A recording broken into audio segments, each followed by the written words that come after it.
veille de l'inauguration de l'Apple Expo et de l'arrivée de Steve Jobs, j'ai toute l'équipe marketing d'Apple qui vient. On fait la visite ensemble, ils s'arrêtent sur un des premiers kakémonos, ils me disent mais c'est quoi ça? C'était les fameuses pubs où t'avais Gandhi et les Genius. Ils me disent ok très bien, tu vas présenter toi à Steve. Donc Steve Jobs, t'as compris, j'ai commencé à coder sur un Apple II Euro Plus, c'est pas mon idole, c'est au-delà de mon idole. C'est un gourou. Le gars, il arrive à 6h du matin, avant l'ouverture. Donc on marche à 2 mètres derrière eux. Steve s'arrête évidemment sur le premier Genius. Il dit qui a fait ça? Personne ne répond. Et donc là, t'as Tom qui reprend la main, qui dit bah c'est Greg.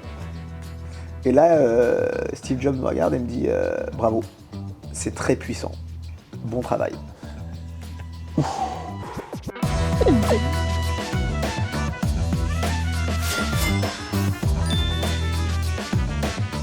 Bienvenue dans Les Chefs se mettent à table, l'émission où les grandes toques de la gastronomie française nous ouvrent leur cœur et leur cuisine. Aujourd'hui, épisode exceptionnel puisque je reçois un chef autodidacte, Grégory Cohen.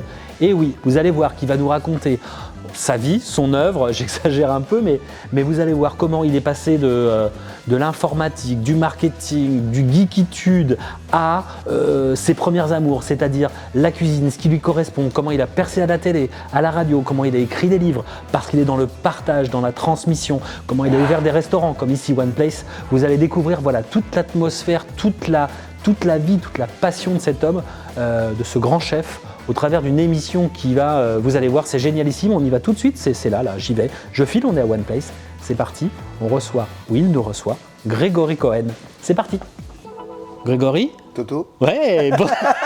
Salut, merci de nous recevoir ici. T'es bienvenu. Ah, c'est magnifique. On vous mettra, vous l'avez vu déjà dans le générique, mais le cadre est génial. On est ici à l'étage, dans le salon lounge, comment tu l'appelles ? Ouais, le lounge, ça s'appelle l'Équerre. L'Équerre. Et c'est le côté un peu privé, un peu club anglais, un peu cosy, ouais, où on est bien. aime bien se retrouver. Quoi. Et c'est exactement ça, on est bien. Il y a une belle ambiance, c'est chaleureux, il y a plein de choses, on va parler de plein de choses, parce que là je vois que tu nous as... Bref, on va parler de plein de choses.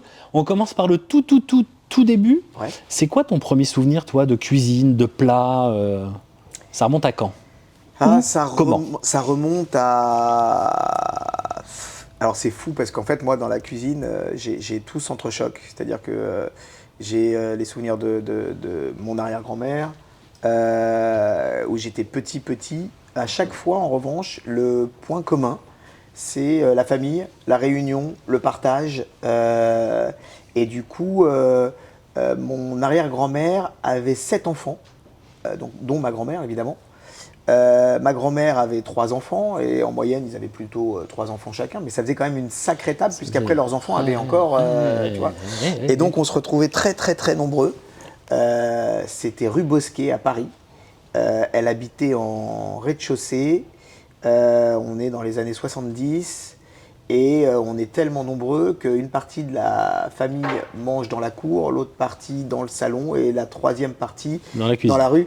Tu sais, génial. Avec les fenêtres ouvertes où elles nous passaient les plats et nous les gosses on était un peu en mode camping.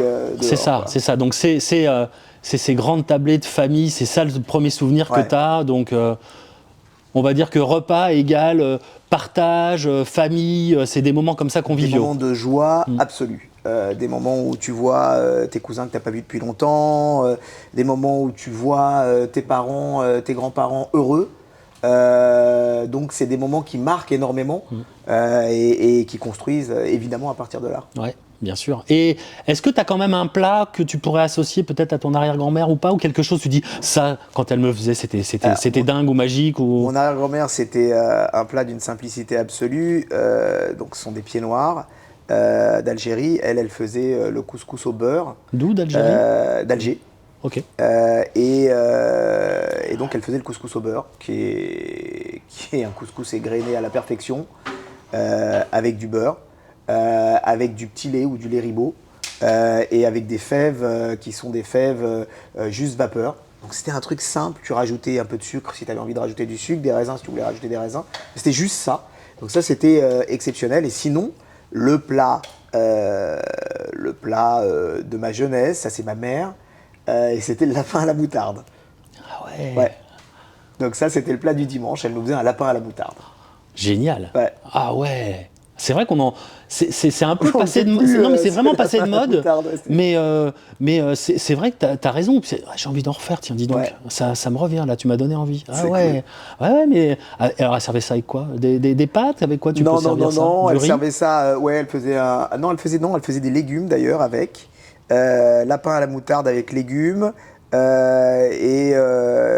elle mettait des féculents avec généralement Ouais. aussi. J'adore, mais oui, ça me donne envie d'en. Oh bah tiens, ça me donne envie d'en cuisiner, en d'en plus, manger. simplissime, Ah, hein. bah oui, mais bien sûr, génial, génial. Donc du coup, toi, tu te dis pas, je vais travailler dans le monde de la cuisine au début. Qu'est-ce que tu penses faire dans la vie? C'est le mec qui commence. Ouais. Non, mais qu'est-ce que tu t'imagines faire? Moi, j'ai été un rêveur éveillé pendant très très longtemps. Encore un peu peut-être? Ouais, toujours. On reste toujours un peu rêveur. Toujours, mais après, tu vois le poème de Kipling, rêver mais ne pas laisser ton rêve devenir ton maître. C'est-à-dire que ne pas vivre en permanence dans ton rêve, mais faire de ta vie un rêve, ça c'est mieux. Il m'a fallu du temps pour le comprendre. Sinon, avant, tout. Je voulais être aventurier, je voulais être chercheur d'or, je voulais être. Enfin, tout ce qu'on peut imaginer quand on est gamin. Bien sûr. C'est-à-dire, en fait, tout pour s'échapper d'un quotidien. C'est drôle parce qu'en fait, tu vois, je me suis demandé, en fait, tous ces métiers ou tout ce que je voulais faire, c'était pour vivre un ailleurs. Et donc, je m'imaginais remonter des rivières en Amazonie, être au Kenya dans un safari, enfin que une exploration d'autres choses que je connais pas. C'est ça. Tu t'imaginais pas derrière un bureau toute la journée. Ça devait être le dernier endroit sur Terre où tu te. C'était impossible. Ouais, c'est ça. Impossible. Et mon père nous a fait bosser tôt avec ma sœur pour nous apprendre le sens du travail. Mais elle était beaucoup plus assidue que moi. Moi, j'avais un Toi, c'était problème de concentration, de rester en place. C'était pas possible. Ouais. Et est-ce que tu cuisinais déjà? T'as cuisiné tard? T'as cuisiné tôt? Comment il m'a mis en cuisine après, à l'âge de 13 ans, Ok. dans un restaurant, dans le restaurant qu'il avait, qui s'appelait le Galant Vert. Rue de Verneuil. Et donc, alors là, c'était génial, parce qu'en fait, il m'a mis en cuisine, d'abord en pâtisserie. La pâtisserie était au sous-sol du restaurant, dans une espèce de grotte, à côté de la cave à vin. Ouais. Il y avait un tout petit escalier en pierre, il fallait descendre pour y aller. Et mon chef pâtissier s'appelait Philippe, et on pâtissait en musique. Génial. Fond les La ballons, musique. avec la musique. C'était ouf, donc... Toi, à 13 ans, tu dois kiffer, quoi. Ah là, moi, c'était exceptionnel. C'est-à-dire que... puis tu te rends compte que les aliments se transforment, prennent des formes différentes. Donc, tu as un champ du possible et de la créativité qui est génial. Et tu prends une crème liquide et tu la foisonnes et d'un seul coup ça devient une crème montée, puis tu rajoutes du sucre et ça va devenir autre chose, puis tu vas mettre du mascarpone dedans, ça va devenir encore autre chose, puis tu vas pouvoir la pocher différemment, ou alors tu vas monter tes blancs et puis tu vas en faire des meringues, et puis tu peux en faire des meringues italiennes, des meringues françaises, tu peux retravailler un peu comme tu veux, et tout ça avec cette musique, c'était à la grande époque du Big Bazar, de Fugain, de tout ça, et c'était à pleine balle. Ouais. Ça doit être génial, génialissime. Génial. Mais après, t'as envie de retourner en classe? Comment ça se passe? Alors, tu retournes en classe parce que à ce moment-là, moi j'avais la chance, ils me mettaient en même temps dans une école qui était une école bilingue. Ok. Et donc, je m'embêtais pas parce que j'apprenais. En fait, je me suis rendu compte au fil des années que quand j'apprends quelque chose, je m'ennuie pas. C'est la routine, c'est la répétition qui devient ennuyeuse pour moi. Chaque personne étant différente. Bien sûr. Et donc, à ce moment-là, j'apprends des langues, dont l'informatique. J'apprends à coder. À 14 ans, je code mon premier Space Invaders en basique. Et je suis passionné par ses capacités. Donc là, on est quoi? On est tout début des années 80? Oh, 82. Donc les premiers ordinateurs. Apple II Euro Plus. Ah ouais. Un Apple donc Apple déjà, avec un écran qui faisait ça de profondeur, pour ceux qui regardent, qui était large comme ça, qui était vert, monochrome. Il n'y avait pas de disque dur, il n'y avait pas de disquette, on était encore sur cassette à ce moment-là. Et on est passé après à la disquette, la grosse disquette qui la 5 1 quart. La 5 1 quart, et après la 3,5. Plus dur, l'autre était souple. L'autre était souple et là après t'es passé. Voilà. Voilà, donc c'était le début de tout ça. C'était les modems après qui sont arrivés rapidement. C'était les modems 9K, puis après 14,4K, et avec la porteuse qui faisait ça c'était le moment où on avait accroché le signal et qu'on pouvait être dessus. Ouais, c'est ça. Et des réseaux déjà. Il y avait des réseaux qui existaient, AOL existait, CompuServe existait.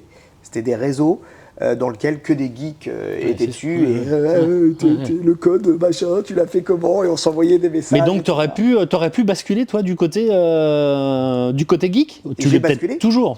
J'ai basculé à un moment du côté geek. En fait, ma vie a été un mélange entre la cuisine et le méga geek. Oh là là, ça doit te prendre beaucoup de ton temps, ça, entre la cuisine et le méga geek.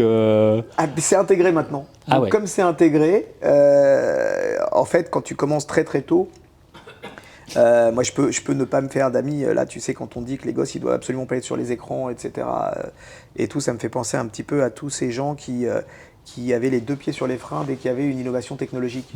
Et c'est même là qui disait à l'époque du MP3 que ça va, le MP3 ça remplacera jamais les CD, tu fous de ma gueule.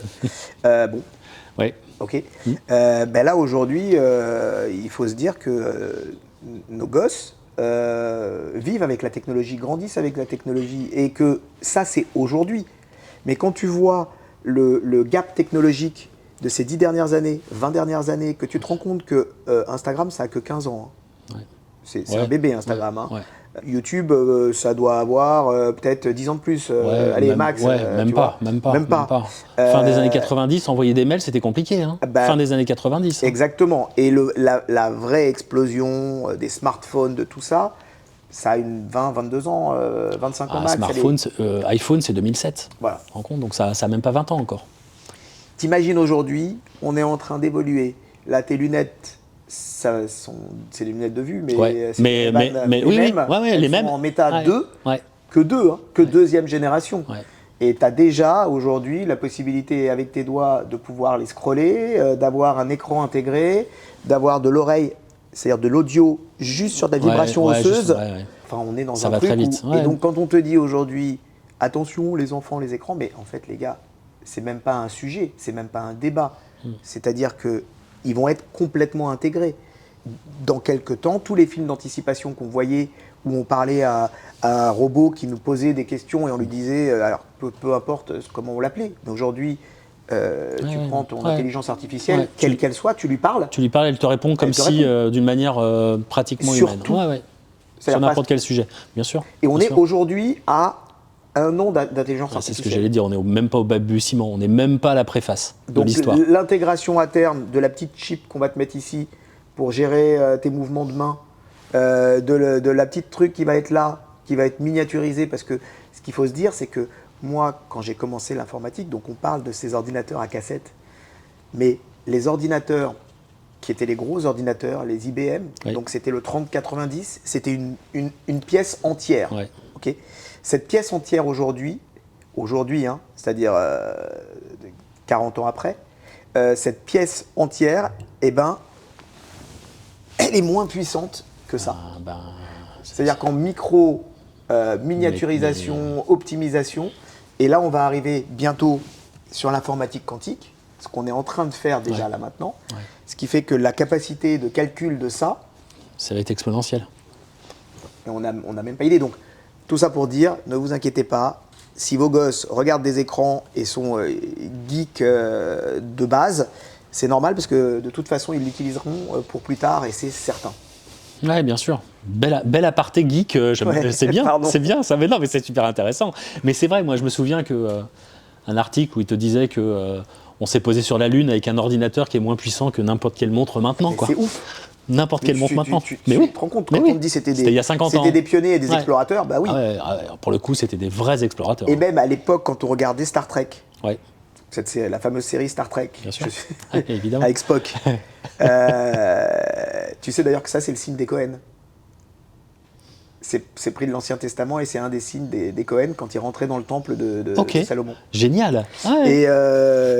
Et donc, en fait, quand tu prends Star Trek, ils avaient leur communicateur, tu sais qu'ils ont bien sûr. Motorola derrière fait le StarTAC. Bah oui. C'est quand même drôle. Mais bien sûr, le StarTAC. On est en 97 ou un truc comme ça, évidemment. Donc en fait, tout ce qu'on appelait science-fiction en fait et que nous on appelle séries d'anticipation, ça devient vraiment des séries d'anticipation. Ça veut dire que si on commence à rêver à ça, on se rend compte que tout va être différent. Mais si on prend... Après, on revient vraiment à la cuisine, mais si on prend début des années 80, moi, je me souviens, en tant que jeune ado, etc., déjà, ne serait-ce que les films américains, les Ferris Bueller, etc., où tu te disais...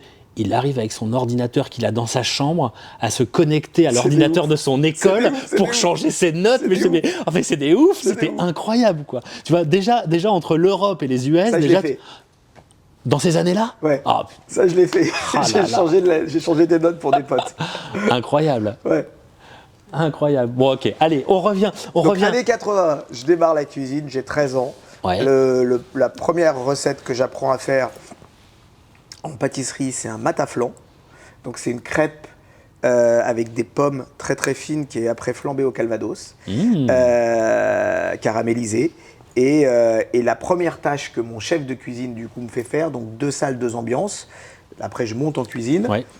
Pascal Daguet, qui faisait 2 mètres sans sa toque. À l'époque, moi, je fais 1m40. C'est-à-dire le choc. Quand le gars, il venait en face de moi, il faisait du 48 en pompe. Moi, je faisais du 36. Il se mettait en face de moi, il me dit « Tu fais ça ?» Oui, chef. Oui, chef. Pas de problème. Et donc là, le truc qui m'a fait faire, où j'en ai gardé un souvenir important, puisque j'en parle encore, c'est décortiquer les tourteaux. Et là, il m'amène, je ne sais pas combien de kilos de tourteaux, mais genre 3 caisses de tourteaux à cuire et à décortiquer. Ta pince, ton pic, et c'est parti. Quoi. Ouais. En avant Guingamp, tu casses tout et...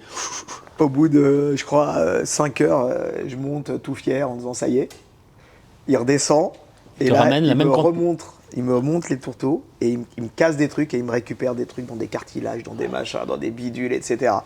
Et je suis reparti pour la journée entière à récupérer tous les trucs. Et il avait raison. J'ai quasi doublé le volume de chair que je récupérais normalement, quoi.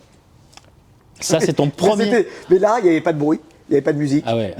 T'étais dans un coin tout seul avec tes tourteaux avec tes en train de pleurer. C'était pas le même délire. Et c'était pour faire quoi ensuite ? Qu'est-ce qui faisait de la chair de ces tourteaux ? On faisait une raviole qui était absolument folle, mais absolument dingue. Donc c'était exceptionnel. Donc tourteaux cuits frais en raviole ? En raviole. C'était dingue. Oh, j'ai faim. Ouais, c'était canon. Ah ouais. Ok. C'était la cuisine nouvelle. Donc lui, c'était un disciple de Guérard. Et donc c'était ce moment où c'était la cuisine nouvelle. La cuisine nouvelle, c'était, on pourrait dire que c'était un précurseur de la cuisine naturelle et diététique. C'est-à-dire qu'à l'époque, avant, on était habitué à adober, à confire, à cuire longtemps, à mijoter, à servir abondamment dans quelque chose de riche. Et là, d'un seul coup, paf, c'était une raviole centrale avec un petit peu de jus autour, mais elle baignait pas dans du jus. C'était aussi des ruptures de code, où le chef Guérard fait une salade qui est qualifiée de salade folle, et c'est devenu son nom après, où il mélange, et il fait un sacrilège, il mélange du foie gras, qui est considéré comme un produit noble, très premium, avec des haricots, qui sont considérés. Donc il fait une salade comme ça, avec des haricots et du foie gras, et un journaliste dit mais elle est folle cette salade, et donc c'est devenu, il l'a pris, il a repris et il a marqué salade folle, Et c'est devenu la salade folle de Michel Guérard. Ouais. Donc tu avais toute cette cuisine-là, différente. On intégrait le sous-vide, la cuisson basse température, on faisait des choses vraiment différentes. Et Pascal Daguet était un très très grand chef, et par le talent et par la taille, mais remarquable par le talent. Et c'est lui qui était mon chef donc de mes 13 à mes 23 ans à peu près. Ah ouais, donc toi tu découvres là une nouvelle manière de cuisiner. Ouais. Avec des nouveaux outils, enfin ça t'ouvre encore une fois un champ des possibles, tu te dis waouh, c'est ça la nouvelle cuisine, quoi. C'était canon, il faisait aussi, pour le repas du personnel, il nous faisait tourner.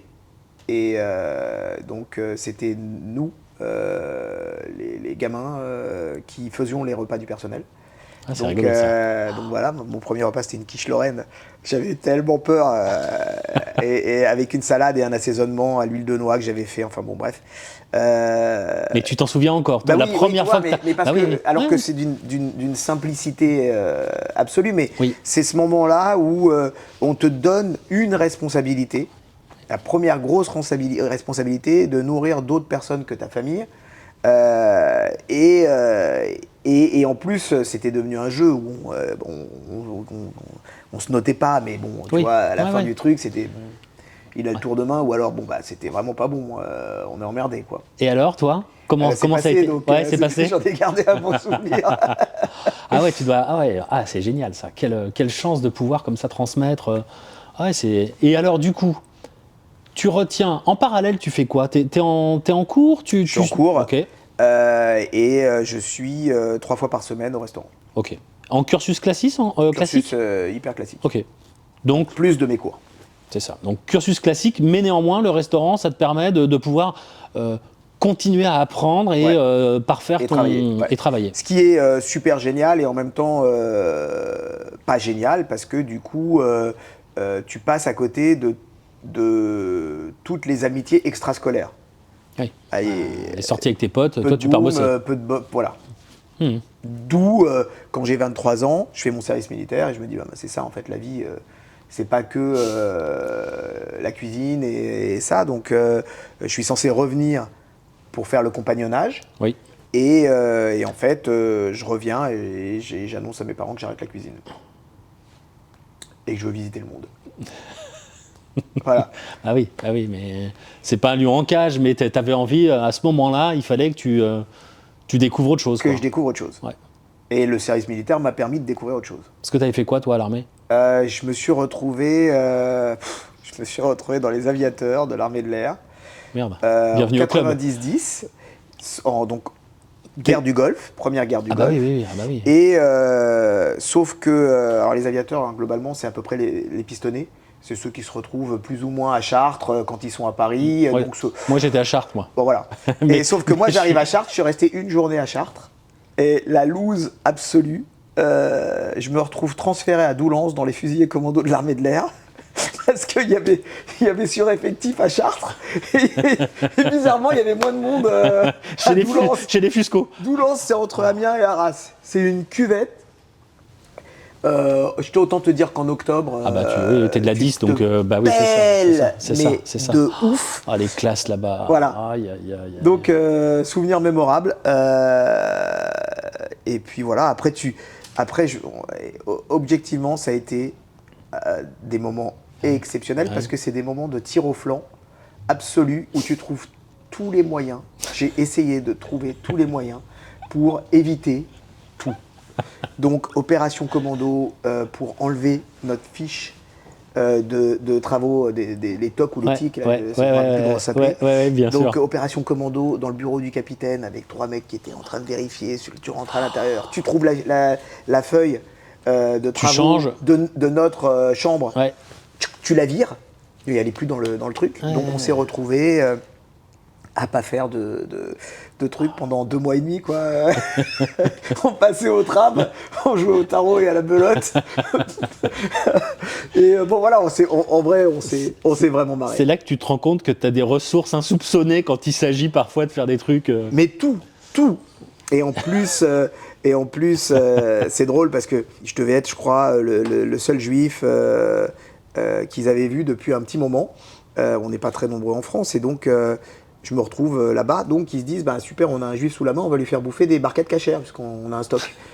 Bon, mais sauf que moi, je mange tout, je suis pas cachère. Donc je comprends pas très bien le concept. Et je dis,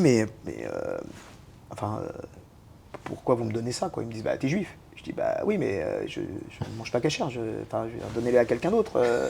Et ils me disaient, bah non, on en a plein, il faut les bouffer. Il faut les bouffer. Donc je monte un trafic Alors tout a le même goût, hein. Le cassoulet, il a le goût du poisson, qui a le goût du... c'est les barquettes cachères, c'est une horreur. Et en tout cas celle-là, désolé pour ceux qui mangent cachère, mais celle-là était dégueulasse.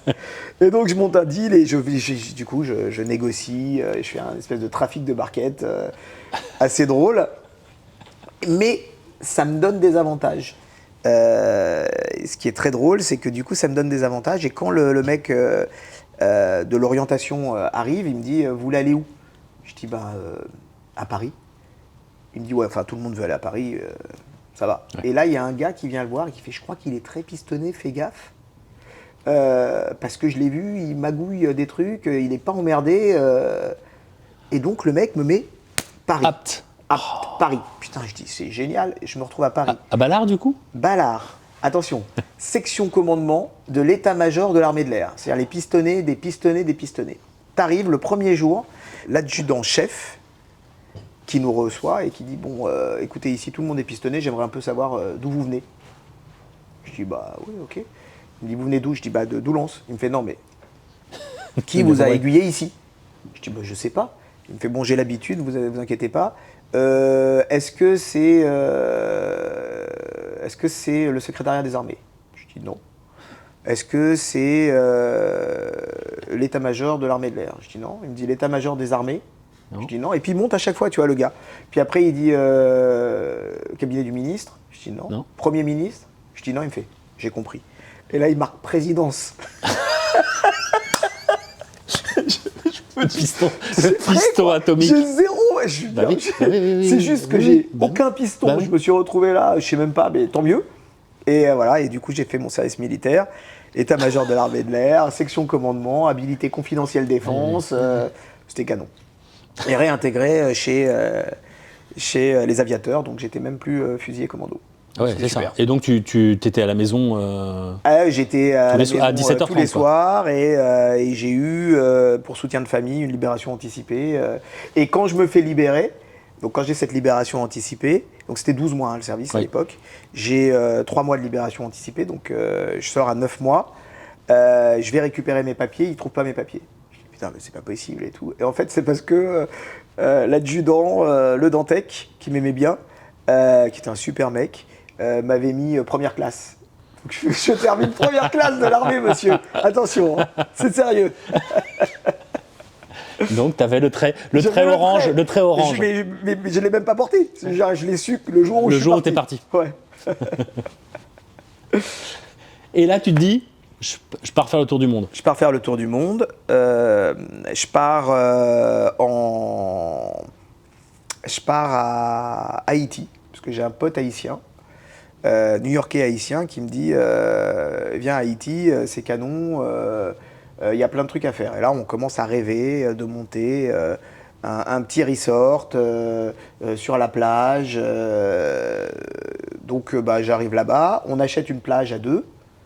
Alors bon, une plage là-bas, c'était 5 000 francs. Oui.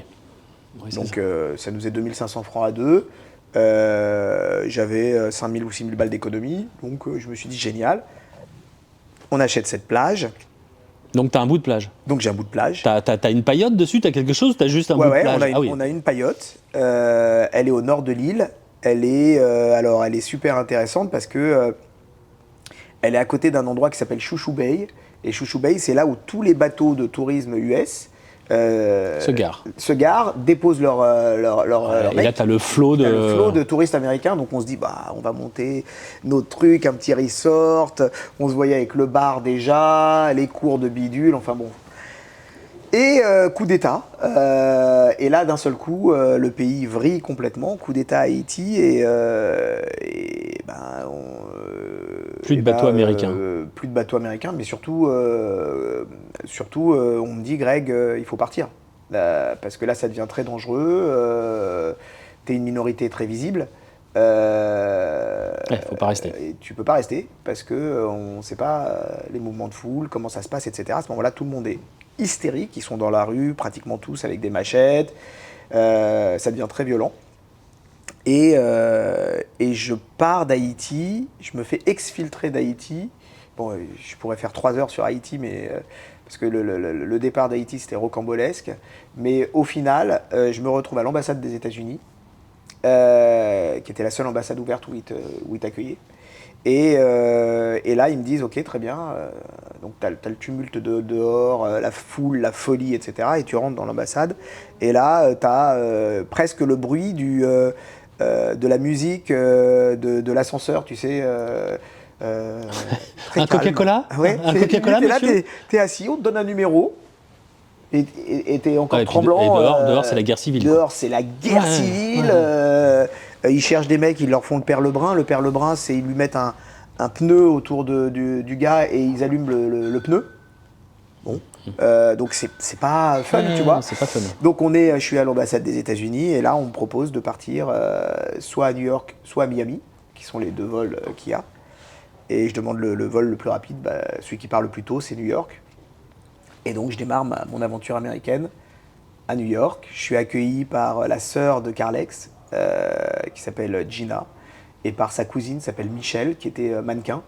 Et du coup, je passe de l'angoisse d'Haïti à New York, quoi. Ouais. À New York, attention, hein, New York dans les années 90. C'est-à-dire qu'on n'est pas du tout dans le même... C'est-à-dire qu'il y a un gap technologique, un gap culturel qui est monstrueux entre New York et Paris. Ah bah oui. Donc là, je découvre... Et puis toi, entre New York et du coup et ton île dans laquelle tu étais, c'est même plus un gap, c'est une autre planète. Là, tu vas sur une autre planète. Ouais. Haïti, j'ai énormément d'émotions pour ce pays, mais qui fait partie des terres maudites, quoi. Tu prends Haïti et Saint-Domingue, c'est la même île. C'est la même île, ok. Ouais. T'arrives et tu survoles Haïti et Saint-Domingue, tu vois une forêt, enfin une montagne avec une forêt qui a été déforestée, avec des coulées de terre pas possibles, ça c'est Haïti. Et de l'autre côté, super luxuriante, c'est Saint-Domingue. Et du coup, comme elle a été un peu maltraitée, même beaucoup maltraitée, bah, tu as tes coulées de terre qui viennent dans la mer, ça explose tout l'écosystème, c'est-à-dire que ça tue toute la flore. Et si ça tue la flore, ça tue la faune, puisqu'ils n'ont plus de quoi se nourrir. Du coup, ça crée des problèmes pour les populations, donc tu as des déplacements de population énormes. Enfin, bref, tu te rends compte que l'aile de papillon, c'est vrai. Et que derrière, bah, quand tu as un cyclone, il va passer au-dessus des deux, mais que les arbres, les racines qui vont faire que ça va tenir l'eau et tenir, etc., elles ne sont pas là d'un côté, elles sont là de l'autre côté. Ouais. Et donc, tout va être impacté. Et les conséquences, les conséquences sont catastrophiques. Ouais. Donc, mais d'un côté. Mais que d'un côté, alors que c'est la même île, c'est oufissime. Mais c'est des gens absolument exceptionnels. C'est le pays, enfin l'endroit que j'ai vécu dans mes rêves quand j'étais gamin, avec les pirates, les corsaires, l'île de la Tortuga qui est juste en face, et c'est les Caraïbes, quoi. Ouais, c'est ça. Donc c'est Pirates des Caraïbes. C'est incroyable. Ouais. Et voilà. Et donc New York, j'adore, je prends une claque absolue, j'ai ma première picouse et je suis contaminé, j'aime cette ville. L'adrénaline new-yorkaise. Ouais. Tu prends un shot d'adrénaline. Ouais, parce que c'est vrai que pour ceux qui sont à New York, qui sont allés à New York, je pense que si tu leur demandes qu'est-ce que tu as ressenti, ils vont tous te dire l'énergie. Il y a un truc. Il y a un truc qui est fou, tu as une espèce de puissance tellurique à cet endroit-là, qui fait que tu ressens une énergie, une électrisation incroyable. On est loin de la cuisine, là. Ouais, on est très loin. On y vient. Et donc, est-ce que tu cuisines à New York ou pas du tout? Est-ce que tu fais le Frenchie qui cuisine à New York ou pas? Non, je fais le Frenchie qui revient à ses premiers amours de techno. Voilà, je reviens après en France, je bosse dans la techno. Ensuite, je repars à New York, je rencontre ma première femme là-bas. Je monte une première société là-bas. Je travaille à développer un langage qui s'appelle le Java. Ouais. Et c'était le tout début du Java. Je travaille avec un magazine qui s'appelle Wired, qui est le premier magazine techno intégré. À l'époque, je maîtrise Computer Vowel, je comprends tout ce qui est hyperlien. Et donc, pour moi, c'est clair, toutes les possibilités, tout ce qu'on peut faire. Je monte une première agence donc, qui s'appelle Digital Exposure. Et puis, je reviens en France en me disant je vais être le roi du pétrole. Je travaille là-bas pour Times Warner sur les problématiques de music on demand. Et j'arrive en France, et là en France, je me dis je vais être le roi du pétrole, mais en France, quand j'arrive, je me prends un Minitel en pleine gueule. Parce que c'est à l'époque du Minitel. Nous, on a le Minitel. Hein. On a le Minitel, on n'est pas du tout dans le serviciel. Ouais. Le service client, c'est globalement sur une boîte de conserve, écrivez à CEDEX numéro machin. On n'a pas de service client, ou peu. Donc tu passes d'un pays comme les États-Unis où tu as tout ce qui est service client hyper développé, donc Internet qui fait du sens autour du lien, du relationnel, etc. C'est un service en plus à la France. Du coup, je revends la petite société que j'ai montée en France à une grosse agence de pub. Je me retrouve à côté de Chirac quand il dit le mulot, le mulot. Ouais. J'ai envie de me flinguer. On est quand là 80 quoi 18 80, c'est quoi non, 95 je crois. 95 comme ça, ouais. Ah, le mulot, je me souviens de ça. J'ai envie de me pendre les mecs qui n'ont pas d'âge et qui commencent à faire des vannes sur la techno en se disant ça marchera jamais. Et tu leur dis c'est une souris. Le mulot, le mulot. Ouais. Bref. Compliqué. Très compliqué. On fait ensuite les premières élections du Conseil régional d'Île-de-France. Bref, on travaille sur pas mal de trucs.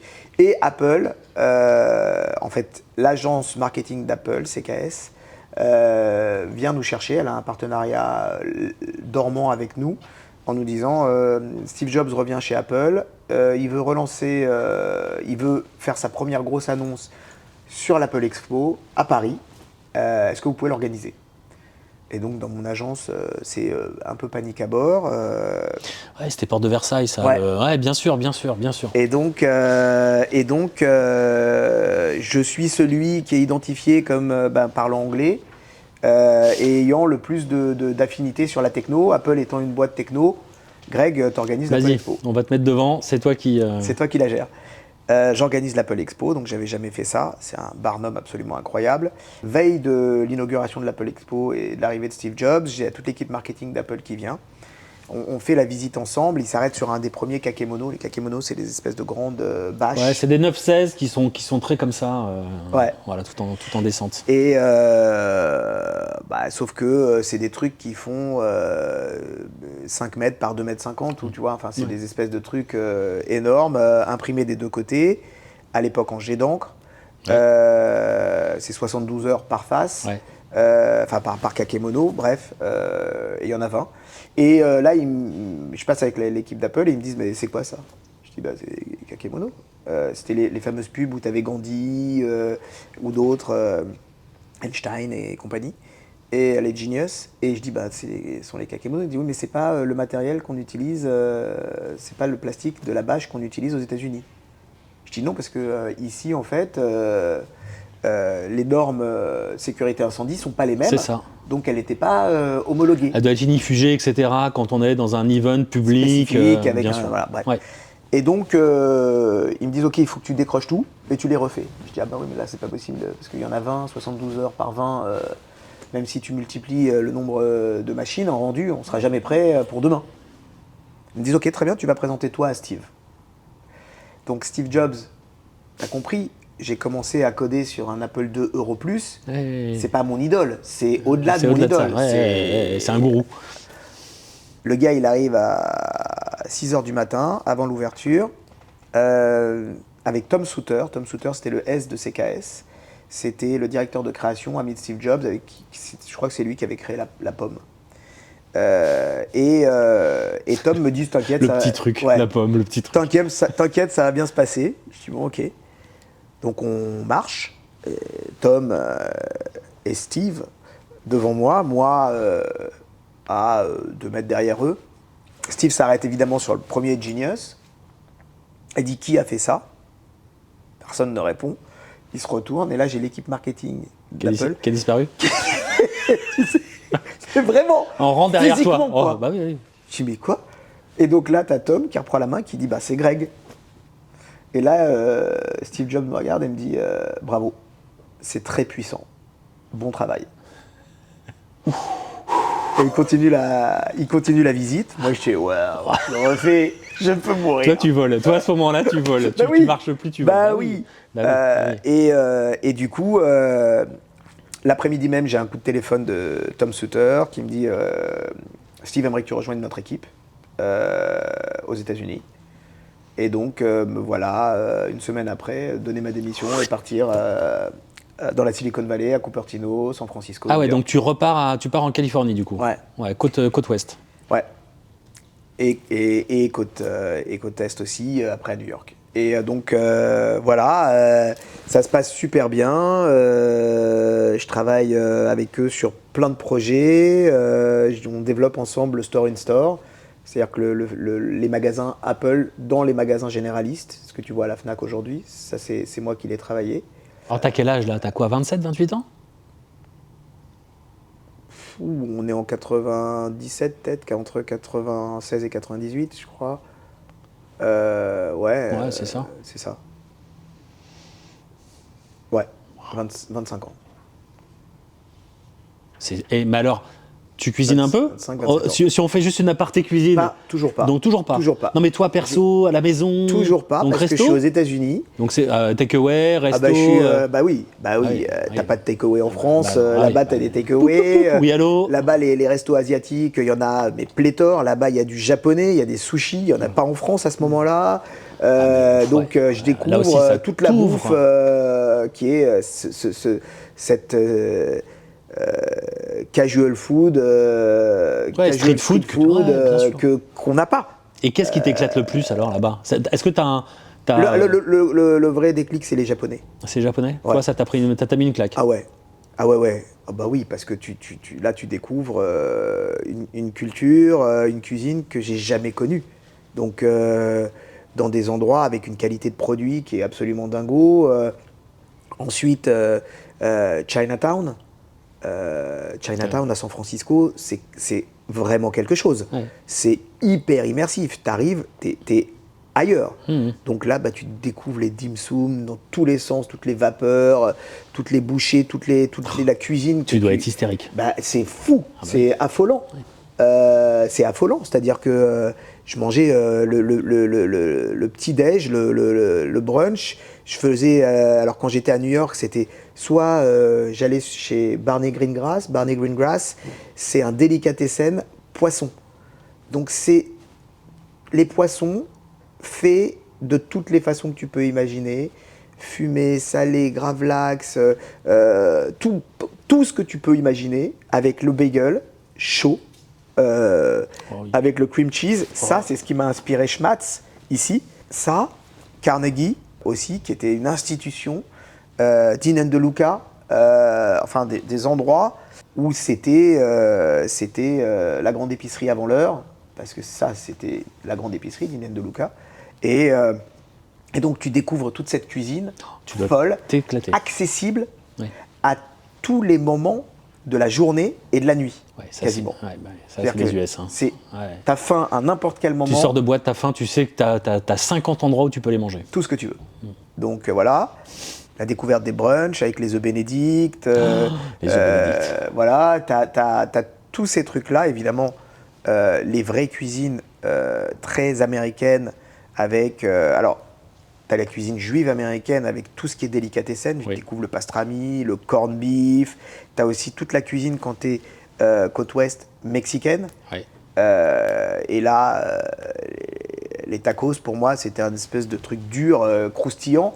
Et là, tu découvres les tacos souples avec le maïs bleu, avec le pulled pork à l'intérieur qui a mijoté, bref. En fait, c'est toutes les cuisines du monde dans un seul pays, quoi. Même parfois dans une seule ville, quoi. Ouais, c'est un truc de dingue. C'est dingue.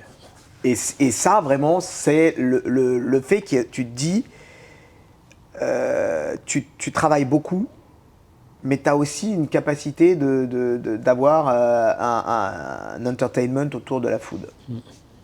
Tu vois, et le food-entertainment, je ne sais pas comment on pourrait dire, mais tu vois, et d'ailleurs on y vient aujourd'hui, on y revient aujourd'hui, c'est une des raisons pour lesquelles j'ai créé OnePlace et ici, parce que tu te rends compte que la food te permet même de réattirer des gens au bureau. Ouais. ils reviennent. Bien sûr. Parce que ils ont un espace qui est un espace expérientiel, de vie, immersif, bon, Ouais. fait maison, bien mangé, enfin tous les schémas qui vont dedans. C'est ça que j'ai adoré, moi, en étant en bas, là, effectivement, c'est avoir toutes ces cuisines là, que tu proposes, où tu te dis, putain, c'est génial, quoi. Parce que tu as tout dans un seul lieu, et tu peux tout goûter, tu n'as qu'une envie, c'est revenir et tout goûter, quoi. Ouais. C'est ça qui est génial. Et quand j'ai vu dans ces délicatessen aux US que les gars faisaient leur bagel, qu'ils faisaient leur ketchup, qu'ils faisaient leur pickle, qu'ils faisaient leur blend de viande, qu'ils faisaient leur pastrami, leur corned beef, leur saumon fumé. Ben, Schmatz, ici, c'est ça. On fait tout ça. Tout. Ici. Et ouais, on fait notre pain de mie. Alors, je l'ai un peu amélioré, un peu amélioré. Je l'ai fait à ma sauce, on va dire, où j'ai fait un pain de mie japonais au Tenzen. Donc beaucoup plus moelleux. C'est ce que j'allais Et donc j'ai pas fait le pain de mie traditionnel qui pourrait être au seigle, au cumin, un peu sécos, voilà. Là je l'ai fait vraiment différemment, mais après on fait nos bagels, et les bagels, je voulais absolument des bagels qui soient des bagels comme à New York. Tu voulais retrouver le goût de ça, quoi. Ouais. C'est ça que tu avais envie. Et ça c'était le plus dur, parce que tu sais, ton souvenir sublime ton goût. Ouais, bah oui. Et donc, il fallait que ce soit le goût de mon souvenir, pas le goût de ce que j'avais vraiment mangé en plus. T'as dû être casse-bonbon pour y arriver. Ça a été dur, hein ouais, on s'est pris la tête. En fait, on a eu un peu de retard sur les travaux. Et ce retard sur les travaux C'était peut-être pas plus mal. était le moment... Ça t'a permis de peaufiner, Ouais, tout. De faire notre pâte à pizza, la pâte à pizza que je voulais, la pâte à pizza qui correspond à ce que j'aime, de faire notre sandwich à pizza aussi, avec un pain à pizza qui est oufissime, de prendre ma sauce tomate qui était le marqueur que je sais faire, qui est légèrement sucré, caramélisé, qui soit la sauce tomate qu'on allait... Enfin, tu vois, tous ces trucs-là... Ouais, c'est tout ça, c'est un pan presque de ta vie, quoi, de tous tes souvenirs de ça. C'est ça qui est... C'est exactement ça. En fait, quand tu prends les enseignes que j'ai créées, qui sont là, qu'on a créées, tu vois qu'il y a là, c'est mes origines, Levantine, au sens large, et puis d'un seul coup, on va sur les États-Unis, c'est une partie de ma vie, on va aller ensuite sur l'Italie. L'Italie, c'est aussi une partie de mes origines, avec du côté de mon père. Donc là, je t'ai parlé de ma grand-mère, mon arrière-grand-mère maternelle, mais du côté de mon père, c'est Sicile et Calabre. Au caractère aussi. Un peu.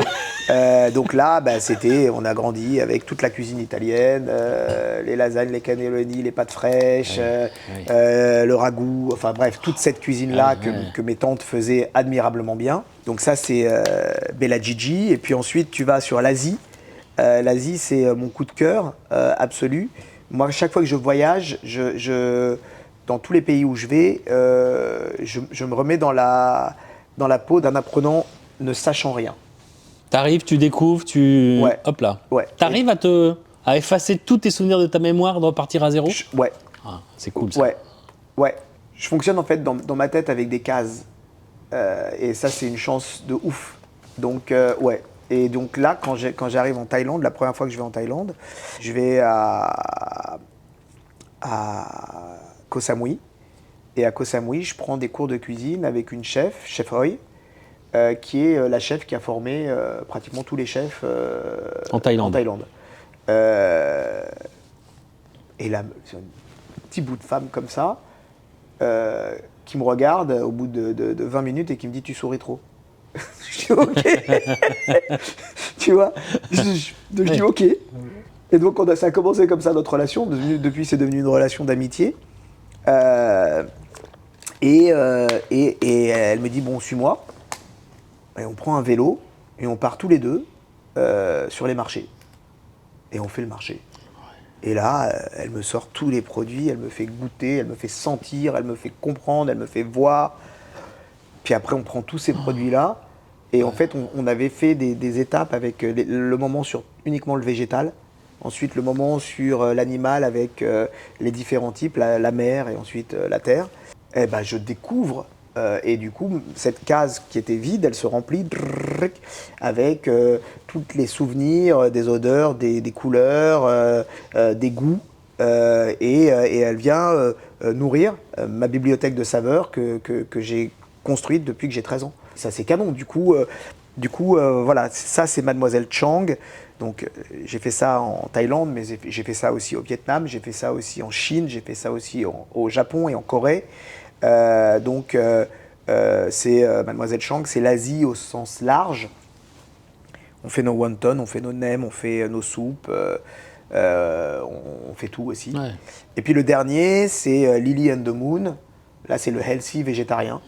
C'est apporter du végétarien en dehors d'uniquement une cuisson simple et un assemblage basique. Ça veut dire au-delà des salades et au-delà juste de dire, comme dans certains restaurants où on disait est-ce que vous avez quelque chose de végétarien, et à l'époque il n'y avait pas forcément, et on disait t'as qu'à lui foutre des légumes. Ouais, 3 légumes et c'est réglé, et ça fait pas envie et tu prends pas de plaisir. Je trouve que c'est horrible, et puis c'est ni respectueux pour la personne qui est végétarienne, ni respectueux pour les produits. Aujourd'hui, on est capable de cuisiner végétarien de manière admirable. Mais de manière absolument dingue, et c'est pas l'un contre l'autre. Ça aussi, c'est un truc qui est, à mon sens, qu'il faut essayer d'intégrer. C'est Interfell, je crois, qui a créé le terme flexitarien. En fait, c'était un coup magistral, ou interbev, enfin bref, un des deux, une interprofessionnelle. Et en fait, je trouve que c'est admirable parce qu'en fait, au lieu d'opposer les carnivores et les végétariens, sachant que déjà c'est une caricature de dire carnivore, puisqu'on est omnivore, on est par défaut pas carnivore, mais ce terme omnivore était chelou aussi, donc ils ont créé les flexitariens.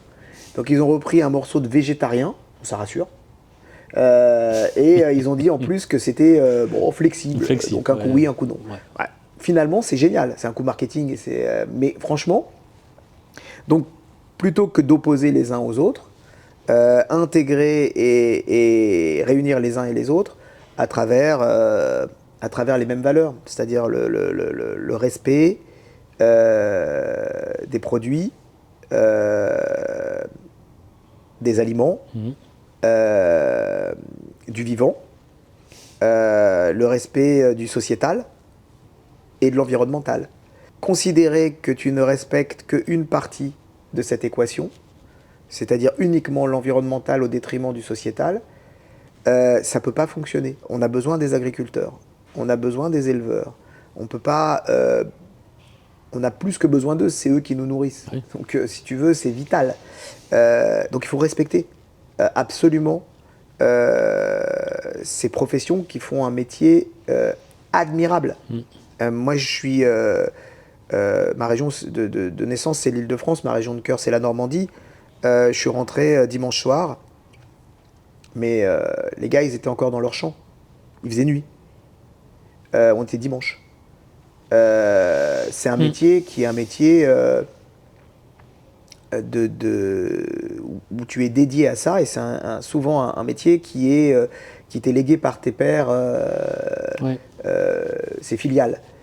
C'est un des problèmes aujourd'hui d'ailleurs, c'est les nouvelles générations. Et on a tellement pourri ces métiers-là que donner envie à des nouvelles générations d'aller dans ces métiers-là, c'est compliqué. Donc qu'est-ce qu'on va faire ? On va réussir à tuer des métiers en France pour aller récupérer des ressources ailleurs dans le monde. Et donc qu'est-ce qu'on va faire ? On va épuiser ces ressources mondiales extérieures et on va après se poser en néocolonialiste en disant « Oh les gars, vous ne devriez pas faire comme ça ».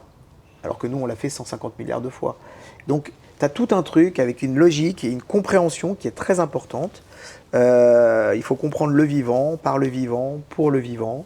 Et il faut intégrer toujours cet équilibre sociétal et environnemental. Moi, je suis un fervent défenseur du bien manger. Le bien manger, c'est le fait maison, principalement. Je suis... on a eu des dérives absolues depuis les années 80. Si tu veux, la folie des États-Unis, on n'a pas importé ce qu'il y avait de meilleur. On a importé ce qu'il y avait de fast. Il nous fallait de l'immédiat. Fast, facile et Voilà. Et le food est devenu comme ça. On s'est retrouvé avec des plats ultra transformés, avec des ingrédients ou des aliments ultra transformés eux-mêmes. Et puis des trucs rajoutés en plus. Et des trucs rajoutés, des stabilisateurs, des exhausteurs de goût, etc. On s'est retrouvé avec des... Moi, j'ai une action dans les hôpitaux où j'essaie de transformer l'alimentation dans les milieux hospitaliers et j'étais tombé sur un produit qui était un best-seller hôpital et EHPAD, qui était la boulette à l'agneau. Alors tiens-toi bien, la boulette à l'agneau, pas la boulette d'agneau. Oui, à l'agneau. Okay. La précision est importante. Hein, ouais, c'est un le lexique absolu. Oui. Tu vois, c'est quoi le pourcentage d'agneau dans la boulette? Et pourcentage de protéines animales, 16%. C'est-à-dire que c'est une boulette de viande avec que 16% de viande dedans. C'est-à-dire que si n'importe qui, on lui demande de faire une boulette de viande, il va faire 90%, 80% allez, de viande. Il va mettre de la mie de pain. Allez, du pain, ce qu'on veut. Il va mettre de l'œuf, mais l'œuf, c'est quand même aussi une protéine animale. Ouais. Et puis, il va des mettre herbes, des aromatiques, etc. Bon. Là, tu as 16% de viande. Agneau et autres. Oui. OK ? Origine Union européenne et autres. Et autres. Autres, ça veut dire qu'on a une chance. Ça vient pas de Mars ni de Pluton. On reste quand même sur la Terre. Ouais. Ou on ne sait pas. Ensuite, on va te mettre on en rigole, mais... du soja et du bambou, parce que c'est connu, on est des pandas. Puis après, des exhausteurs, tout ce qui passe, de l'eau, du sel. Enfin, du sucre, j'imagine, un petit peu. Ça fait du bien. C'est oufissime, parce qu'on donne ça à la population qui est la plus sensible, dans les hôpitaux ou dans les EHPAD. Ouais. Et donc, quand je discute avec les gars, je leur dis, vous avez lu ? Est-ce que vous avez juste lu ce qu'il y avait dedans ? Non, mais c'est dans notre mercurial. Alors c'est facile, c'est du surgelé, donc c'est pour la traçabilité, pour l'hygiène, pour tout ça. Ok, c'est génial, super, magnifique, mais c'est de la merde. Ouais, c'est de la merde congelée. Voilà. Donc tu as tout un travail de compréhension autour de ça. Ouais. Et au même titre que sur le bio, il y a une tonne à dire aussi sur le bio, il y a une tonne à dire sur plein de choses où il faut lire les étiquettes, il faut comprendre les origines. Il faut parfois un peu lire entre les lignes. Tu vois, il y a un miel que tout le monde adore, qui est un miel hyper liquide, ouf comme ça. Mais d'où c'est liquide un miel ? D'où ça reste liquide aussi longtemps un miel ? C'est impossible. C'est impossible. Sauf si tu rajoutes. Sauf si tu as du glucose dedans, sauf si tu as d'autres choses dedans. Et pourtant, ils font très très bien leur pub. Ils te disent Mireille, apicultrice, vous parle du miel. Mireille, apicultrice, nous parle du miel. Super, ça sous-entend quoi ? Qu'on pense que c'est le miel de Mireille. Pas du tout. Ouais. C'est Mireille, apicultrice, qui nous parle du miel. Ouais, c'est ça. Tu vois ? Donc, c'est très compliqué parce que tu dois prendre des choses, voilà. Et après, on marche sur la tête sur d'autres choses, ou en cuisine, on va te dire que tu n'as plus le droit d'utiliser des œufs, coquilles. Donc il faut que tu utilises des œufs en briques, que tout doit être pasteurisé, enfin bref. Donc si tu veux, tu as une espèce de dichotomie entre le bon sens, la logique, et ce qu'on nous impose, et en même temps les lois qu'on essaie de mettre par-dessus. Donc c'est un vrai boulot. Moi j'ai été parrain pendant 4 ans de la semaine du goût. Là tu nous as dépeint un truc qui est à l'opposé de la semaine du goût. Oui, mais donc du coup c'est génial parce que il y a un vrai sens. Là je travaille avec Olivia Grégoire sur le forum de l'éducation alimentaire.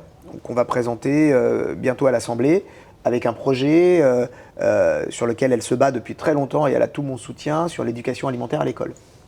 C'est super important. Quand je fais la semaine du goût, j'arrive à l'école et tu te rends compte que la population est très mixte, culturellement,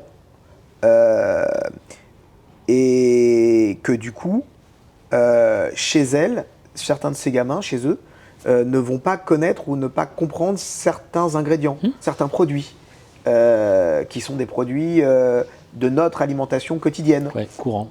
Donc tu les accompagnes. Tu les amènes sur... je me rappelle, je les avais amenés sur de la châtaigne. Je leur avais apporté une châtaigne, mais dans sa bog, donc avec les pics. Et j'avais posé ça, j'avais dit, vous savez ce que c'est ? Et j'avais posé des questions, et aucun gamin ne le savait. Et sur les 4 maîtresses qui étaient là, il y en avait 2 qui ne savaient pas ce que c'était. quand même ouf. Ouais. Alors ce qui pour moi est une évidence, ou pour ceux qui travaillent la terre, ou pour ceux qui travaillent les produits est une évidence, mais pas forcément pour les autres. Et d'un seul coup, j'ouvre. Et donc je parle aux gosses en leur disant, c'est comme un Pokémon. Tu vas voir, c'est Pokémon évolution. Phase 2, tu sors les châtaignes. Regarde, il y en a 2 à l'intérieur. Waouh, c'est tout petit comme ça, c'est incroyable. Ensuite, on va les faire bouillir ou alors on va les faire griller. Ouais. Ensuite, on va les transformer et tiens, regarde, ça, tu vas goûter ça, ils sont grillés. Oh, tiens, tu goûtes ça, elle est bouillie. Oh, tiens, maintenant, elle est écrasée. Tiens, elle est confite. Tiens, c'est de la purée. Et tiens, maintenant, je vais te faire un Mont Blanc. Et on va le faire ensemble. Et là, tu as les gosses qui disent « Oh !» Avec un produit, t'arrives à tout ça en déclinaison. Ouais, un produit brut. Et en fait, tu te rends compte que d'un seul coup, qu'est-ce que tu viens de faire? Je sais pas, hein. Ça se trouve, ils ont oublié ce que j'ai fait. Mais pas forcément, parce que quand j'y suis retourné, ça c'était la première année que j'avais fait ça, 3 ans après, on m'a reparlé de la châtaigne. Génial, bah oui. Tu vois, et c'est vraiment canon. Et donc ça, c'est vachement essentiel, vachement important. Il y a un vrai accompagnement. Et puis on est le pays de la gastronomie. On est un pays qui avons inventé la gastronomie. C'est absolument essentiel. On est un pays qui est un pays doté de richesses, mais exceptionnelles, c'est nos régions. On est un pays où on a une mer et un océan. C'est oufissime. Ouais. C'est pas du tout la même chose. On a les montagnes, on a des inspirations qui viennent des pays du Nord, des pays de l'Est, des pays du Sud.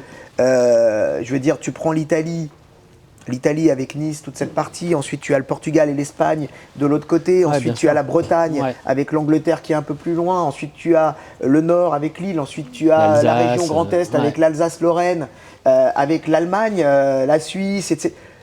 Mais c'est exceptionnel. Et tout ce qu'on a dans nos territoires, dans nos terroirs, c'est une richesse que mais très peu de pays ont. Être autant au milieu de frontières et avoir eu autant d'immigration, qui est une richesse absolue en termes culinaires, gastronomiques pour la France, au-delà d'être une richesse tout court. C'est un truc que tu te dois de partager. Ouais, clair. Absolument. Ouais, clair. Non mais alors attends, parce que là tu as été hyper loin, mais il y a un truc que tu ne nous as pas raconté, c'est comment tu fais de San Francisco à revenir en France et te dire je me mets à faire tout ça pour arriver à ce que tu viens de nous dire là. En fait, là tu m'as fait un jump de 10 ans là, comme donc ça. Je suis aux États-Unis. Aux États-Unis, ils font l'acquisition d'une société en France. Ils me demandent de devenir directeur général de cette société. Donc je deviens directeur général de cette boîte qu'on monte à 350 collaborateurs. Ensuite, je suis vice-président Europe, c'est 3500 collaborateurs. Et puis, par rachats successifs, fusions, etc., on devient la première agence interactive dans le monde. Ça s'appelle US Web et ensuite March First. Et je deviens board member du monde. C'est super, c'est génial, c'est excitant. Mais entre-temps, j'ai eu un bébé qui a 3 ans et qui ne me connaît pas. Et j'en prends conscience un dimanche matin où je dis « Zoé, viens voir papa ». Et je vois dans l'œil de ma fille... T'es qui, toi? Non. C'est qui ce gars? Bah ouais, parce que en fait, tu rentres le soir à 10h du soir, tu passes sur le shift US, ou tu vois, tu voyages énormément, tu es super excité, t'es une rockstar partout où tu arrives, ça flatte ton ego, c'est canon, mais en fait, tu perds de vue l'essentiel qui est la famille. En fait, pourquoi je travaille? Le Covid, il nous a remis une claque à tous, mais pourquoi on travaille? On travaille pour s'offrir une qualité de vie, et cette qualité de vie, elle est dans le partage avec notre famille, dans la construction. Alors, je suis un très très mauvais exemple sur la famille, hein, j'ai divorcé 2 fois, donc, mais j'ai 4 gosses avec qui j'ai une relation très proche, que j'aime plus que tout au monde. Donc Zoé me fait prendre conscience que stop. Donc j'arrête. Je décide de prendre 1 an de sabbatique. Pendant 1 an, je file des cours à Léonard de Vinci. Je deviens prof.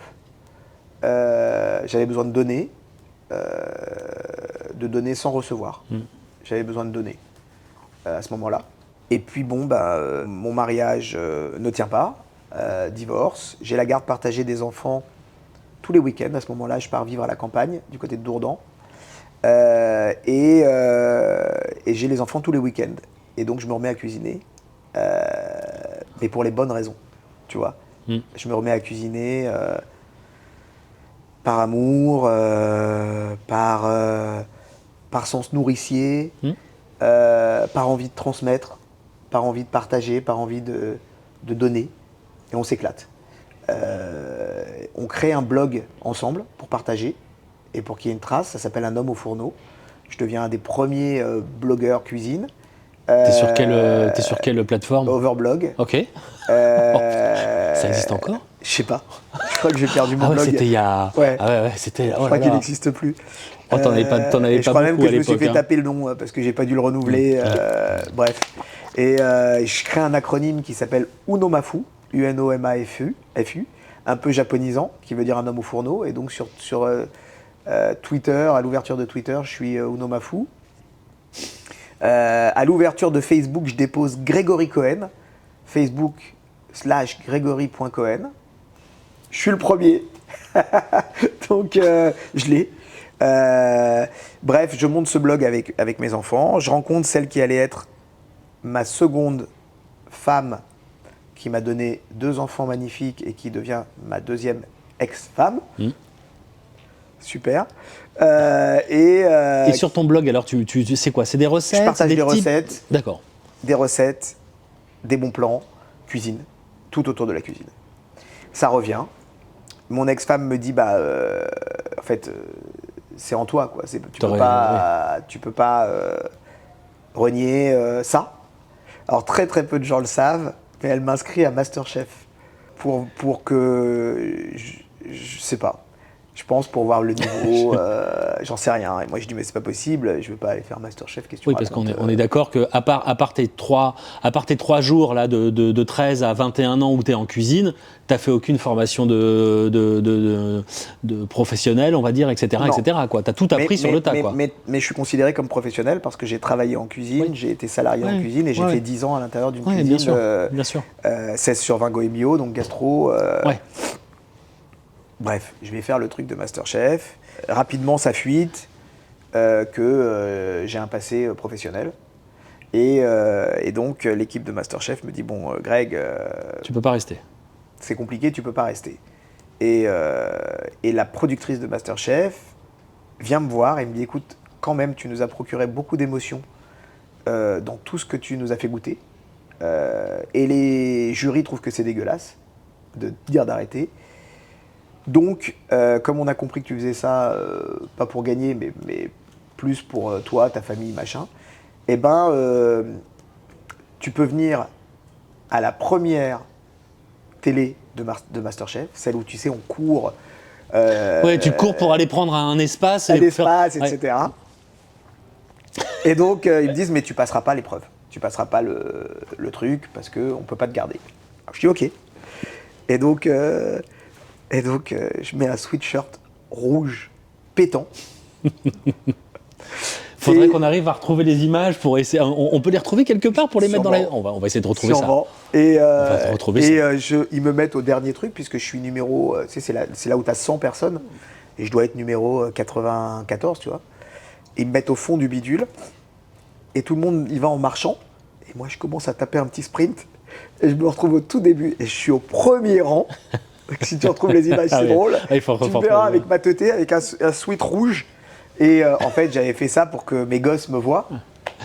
J'ai gardé le sticker Masterchef, je crois que je suis le numéro 1587, un truc comme ça. Candidat 1587, 1587. Et voilà quoi. Et je fais l'épreuve en me marrant. Bref, je sors de ce truc-là. Ça m'a bien fait marrer. Et là, c'est une évidence. Donc je monte mon premier resto qui s'appelle le BAB, le bar à burger. C'est ce que j'allais dire. Là, tu te prends conscience que c'est ça maintenant que tu veux faire dans la vie, quoi. Ouais. Donc, mais je peux pas ignorer qui j'étais. Donc le marketing reste hyper ancré en moi. Ouais. Donc je fais le bar à burger Je travaille avec Abdel Alaoui et Gontran Cherrier et on fait les buns de toutes les couleurs que tu connais aujourd'hui, le buns noir à l'encre de sèche, le buns vert à la roquette, le orange au paprika, etc. On fait le burger fumé servi sous cloche, le burger qui fume. On fait le Black Octopus, un burger avec pain à l'encre de sèche, avec poulpe snacké, déglacé au pomelo, Donc tu es sur avec du une mayonnaise. On est sur du burger gastro. Ouais, burger gastro. Je crée en même temps le cab, le camion à burger, que je décore comme un cab new-yorkais, donc noir et jaune. Vu que je fais du marketing toujours, je vends l'idée du cab à Pierre et Vacances et on fait le food truck le plus haut du monde et on le monte au sommet de l'Arpette, à la Plagne. Ça, si tu retrouves les images, tu peux pouvoir les trouver. Tu vas voir le food truck qui grimpe comme ça. Et ils ont créé une luge de 15 mètres de long pour faire monter le food truck. Avec des chenilles qui le tractent. Ouais. Ah bah oui. Mais alors, là où j'étais inconscient, c'est qu'il y a un chenillard qui le traque. Et derrière, t'en as deux qui ont les mâchoires comme ça. Et je dis, mais pourquoi en fait il y en a deux? Il me dit, ah bah s'il tombe, on l'écrase. Hein. On le bloque. Et là, je dis, ah bon, parce que mon camion, il peut se casser la gueule, là? Il dit, ah oui, tu sais, c'est de la neige, c'est pas ça. Et moi, j'étais, merde. Bon, allez, on y va. J'adore. Après, on a fait le food truck sur l'eau.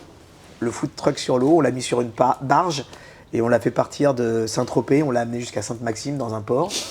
Ça aussi, des tarés absolus, quoi, parce qu'en fait, tu le mets sur une barge. La barge, elle est au centimètre près de la taille du camion. Mais elle n'est pas prête pour avoir un camion de cette taille-là. C'est un truc de ouf, quoi. Et on part à 5h du matin, l'eau, c'est de l'huile. Mais heureusement que c'est de l'huile. En vrai, s'il y avait eu... Une vague, c'est... le truc parfait. Oh là là. Donc on s'est éclaté. Bref, on a fait ces trucs-là. Après ça, j'ai monté une pâtisserie qui s'appelle Mon Éclair. L'idée, c'était de faire des éclairs. L'idée, c'était d'ouvrir l'éclair, ce que tu vois beaucoup maintenant, et de le garnir par l'intérieur. Pas par l'intérieur comme ça, mais l'ouvrir et le garnir par-dessus. Et après, tu reposes. Et donc, tu avais oui, mais pas forcément. On avait un insert, un crémeux et un topping. Et donc, tu choisissais ce que tu voulais, il était fait minute devant toi. Et comme c'était pas assez compliqué, on l'a fait sans gluten. Et il fallait qu'il ait le même goût qu'un éclair normal. Ça a été assez génial parce que ça m'a ouvert les portes de la télé, indirectement. Je me suis retrouvé dans l'émission Très Très Bon. Et ça a été exceptionnel parce qu'en fait, dans l'émission Très Très Bon, ils disent la voix off de la personne qui commente et qui vient goûter dit c'est super bon, ah bah oui, vraiment, le soin, blablabla. Enfin, elle fait un truc dithyrambique. Et là, l'animateur qui donne la note dit et c'est bon. Je dis, what the fuck, c'est quoi ce truc? Bon, après, tu comprends que la télé, c'est un peu parfois arrangé, donc tu as un peu les boules, mais ça a eu l'effet inverse. C'est-à-dire que tout le monde a dit, mais ça peut pas être que bon, faut qu'on en ait le cœur net.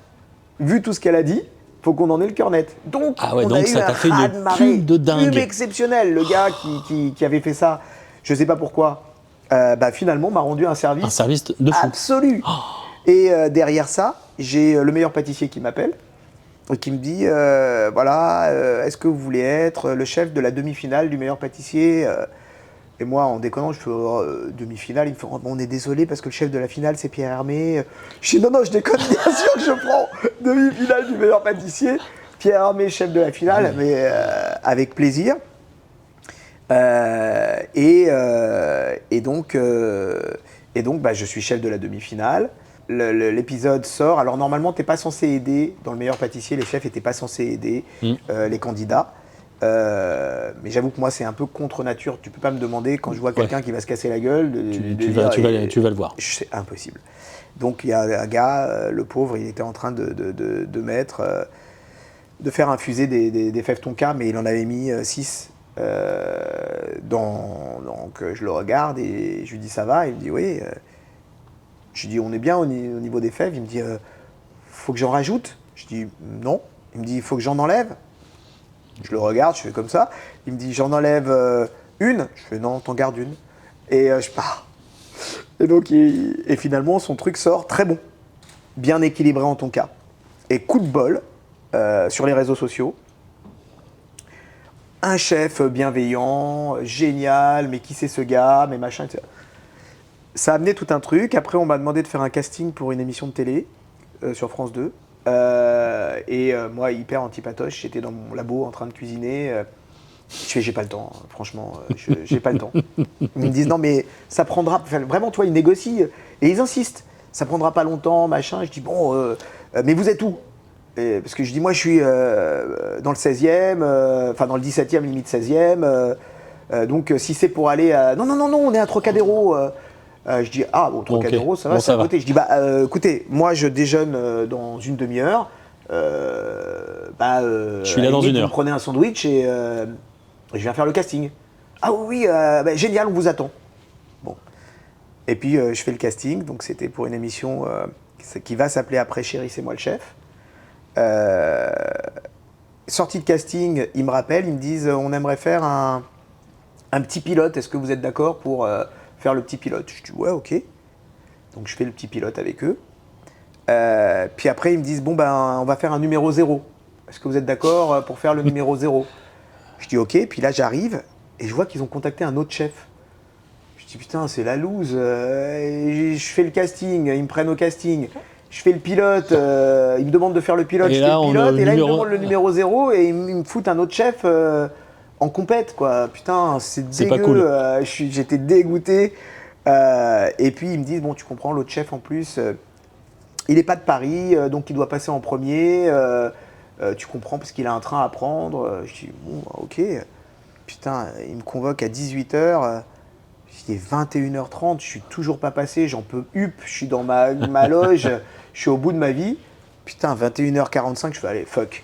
Je prends mon blouson, je m'habille, et je me casse. Et là, dans le couloir, je rencontre le producteur qui me dit, mais qu'est-ce que tu fais? Qu'est-ce que tu fais? Je dis, bah, je me casse. Il me dit, mais comment? Je dis, bah, je suis là depuis 18h, il est 22h, je suis dans ma loge comme un crevard. Enfin, c'est pas mon métier, je suis pas.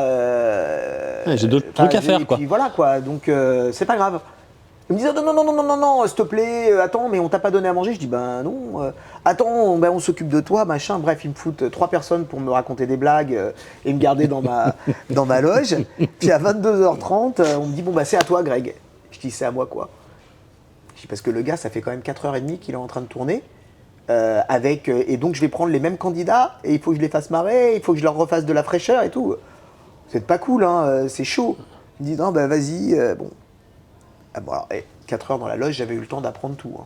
Alors que moi, normalement, je suis pas vraiment un scolaire, mais là, j'ai tellement yèche que j'arrive et je suis toujours à me dire que le mec le plus heureux du monde, c'est l'idiot du village. Donc en fait, quand je suis dans des moments d'extrême... c'est tellement vrai ça. Bah ouais, quand je suis dans des moments d'extrême stress, bah, je remets cette fameuse case blanche dont on a parlé et je déroule. Donc j'oublie les caméras, j'oublie qu'il y a 40 personnes autour et je déconne ce que je fais normalement. Ouais. Donc il y avait Yvon et sa femme qui étaient un couple... qui était absolument exceptionnel. Yvon se faisait engueuler par sa femme, 60 piges de mariage ou quelque chose comme ça. Et je dis mais Yvon, sérieux, mais t'en peux plus ou pas? Comment tu fais pour tenir? Raconte-moi parce que moi, c'est compliqué déjà après 15 ans de mariage, mais toi, bah tu sais, je fais semblant. Et bref, et ça commence. Et je déconne avec les uns les autres, c'est rigolo. Et je suis pris pour l'émission qui va devenir Chérie, c'est moi le chef. T'as joué la carte du naturel, tac, et au final, c'est ce qui marche. Parce qu'en fait, je sais pas faire autrement, quoi, en vrai. Je sais pas faire autrement que d'être moi. Et puis, je sais pas, il y a une phrase aussi que je trouve rigolote, c'est n'essaie pas d'être quelqu'un d'autre parce que c'est sûrement déjà pris. Donc, voilà, il vaut mieux être soi-même.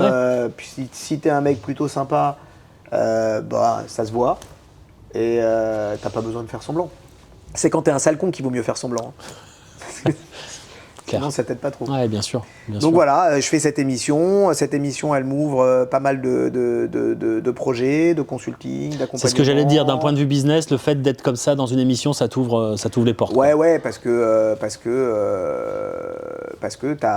les gens te voient, ils se disent bah il est plutôt sympa.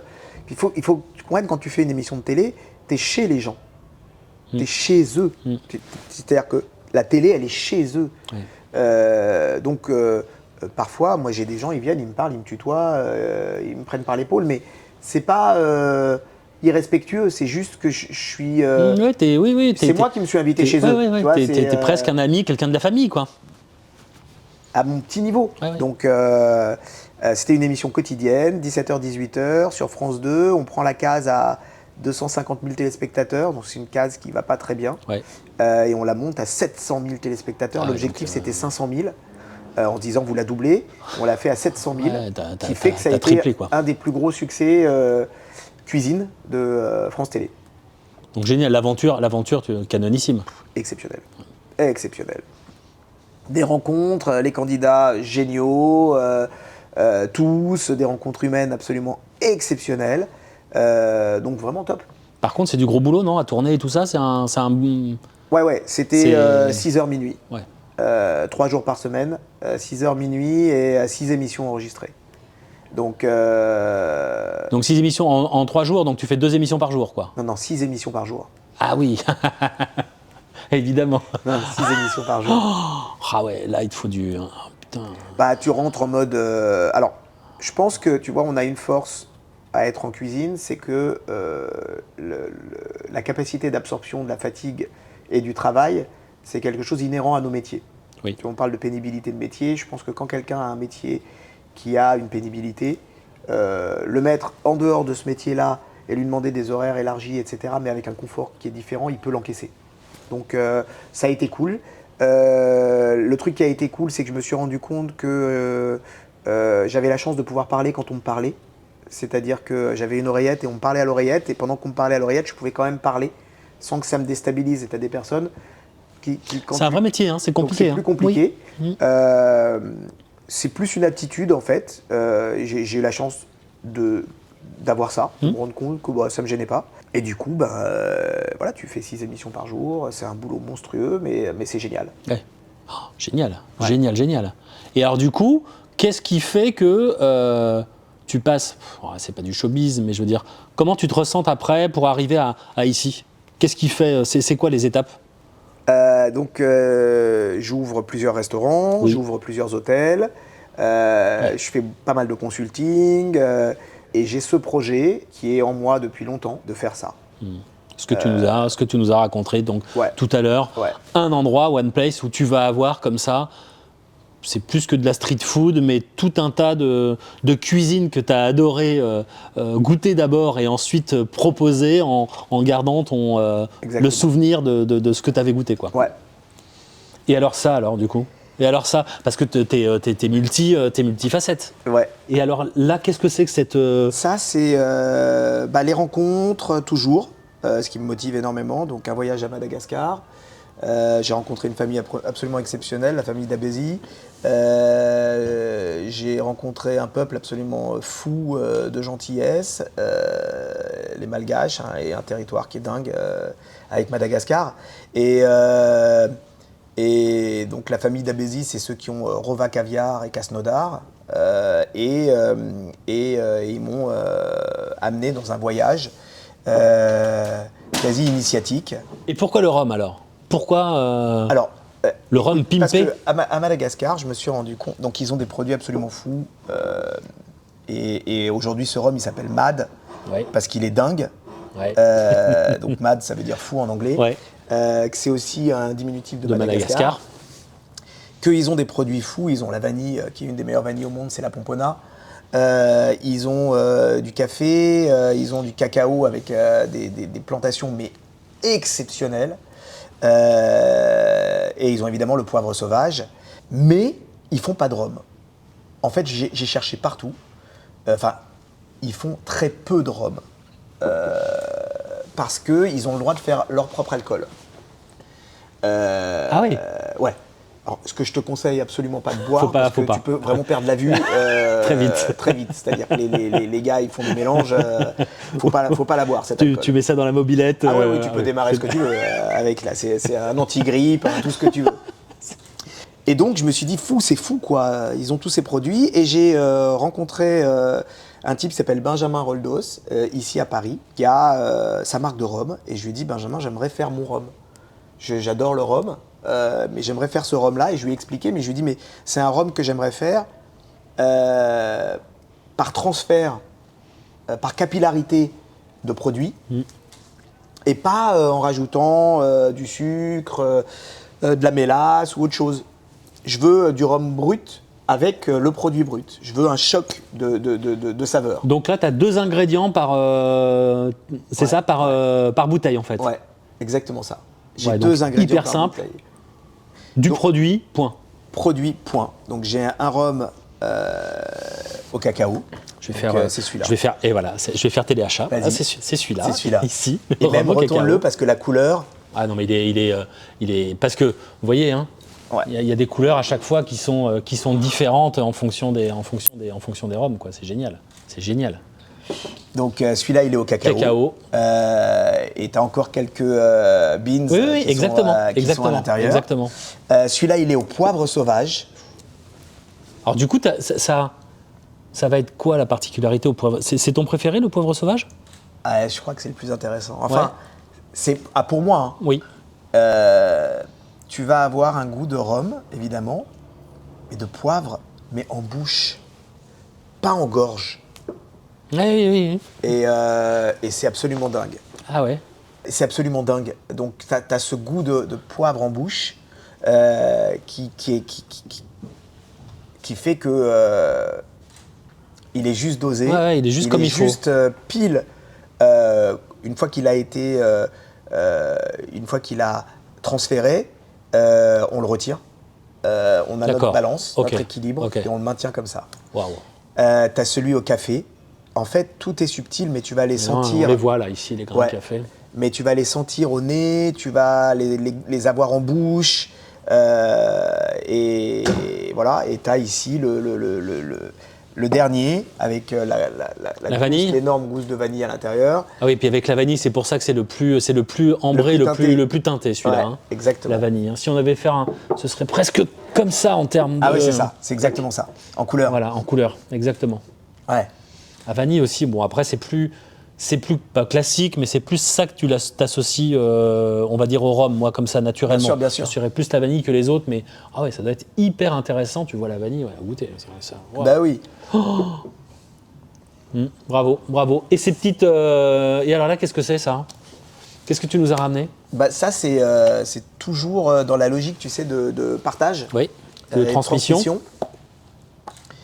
Ben, ce sont des recettes. Alors, c'est 2 livres, Ma cuisine méditerranéenne, Yalla, et Ma cuisine italienne, Bella Gigi. Ah là là, pâte à le ragoût. C'est 2 livres où j'ai voulu absolument transmettre des recettes simples, faisables, bonnes. Donc, ces 2 livres, je les ai fait tester par des gens qui ne sont pas des professionnels de la cuisine. C'est super important. Pour qu'ils me disent, OK, la recette, elle fonctionne. En fait, si je fais moi ces recettes-là, elles fonctionneront toujours. Si je le donne à un professionnel de la cuisine, ça fonctionnera toujours. Avec moi, c'est plus compliqué. Non, mais je vois très bien ce que tu veux dire. Ah, et en fait, moi, parfaitement. ma cible, c'est pas les professionnels de la cuisine. Bah, c'est ma moi. cible, ouais. C'est celui qui aime cuisiner, mais qui ne sait pas faire forcément. Exactement. Ouais. Et c'est de me dire, voilà, je transmets à travers ces livres des recettes, hyper bien, des souvenirs. Je donne des trucs et astuces. Ouais, c'est vachement bien parce que je fais une aparté. On a donc une photo ici qui présente le plat, et ensuite on a la partie recette d'un côté, et ensuite l'astuce qui fait que tu comprends le coup de main qui est là dans les recettes classiques, pas forcément expliqué. Et là tu dis merde, il manque un truc, pourquoi moi je fais pas comme lui ou elle. Et là tu fais en fait il y a ça, attention. Et c'est j'ai fait la même chose sur Yalla. Oui.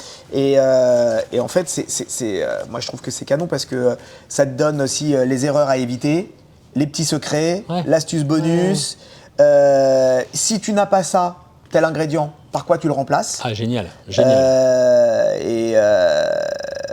Voilà quoi. Donc ouais, puis c'est de la cuisine. Enfin, moi, comme ça, là, j'ai pas encore essayé tes recettes, mais je trouve que ça fait gourmand, tu vois. Bah oui. Hein, c'est ça, hein. Bah, regarde la burrata crémeuse aux figues et au miel. Oh, wow, c'est la saison des figues. C'est ça qu'il faut faire en ce moment. Bah oui. Ça, c'est canon. Mais oui. Qu'est-ce que j'adore ce fruit. Ah ouais. Oh, vitello tomato aussi. Ah oui, ok, d'accord. Ok, ça faut que je le repose. Bah, voilà. C'est un pouce au crime. Mais ça. ouais, donc c'est vraiment. Donc tu donnes les tips, en fait, tu fais partager ton expérience et tu dis voilà, c'est pas compliqué, mais il y a ça et ça à intégrer, il faut faire attention à ces points-là. Ouais.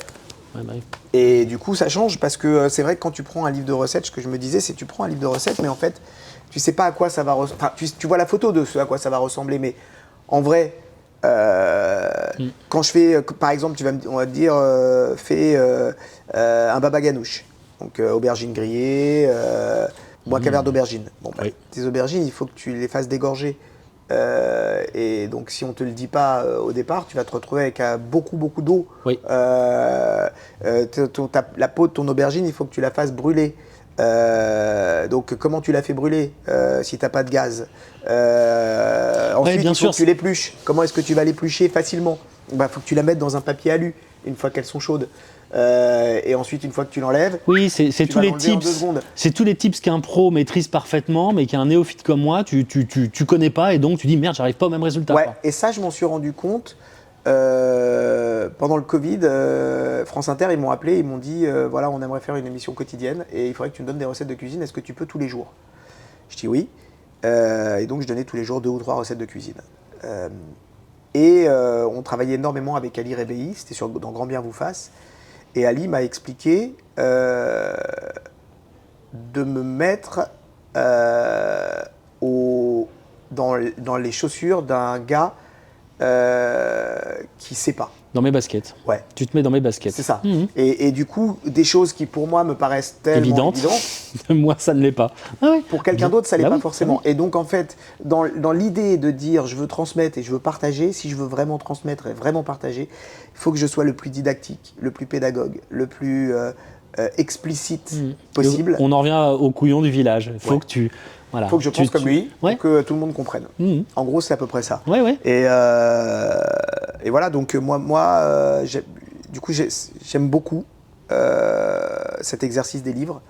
J'aime beaucoup partager. Tu changes carrément d'angle et tu vas dire ok, je me mets à la place de mon lecteur ou de mon truc pour essayer de voir ce qui va manquer, ce qu'il faut que je lui explique. Ouais. C'est hyper intéressant ça, Ouais, pour le coup.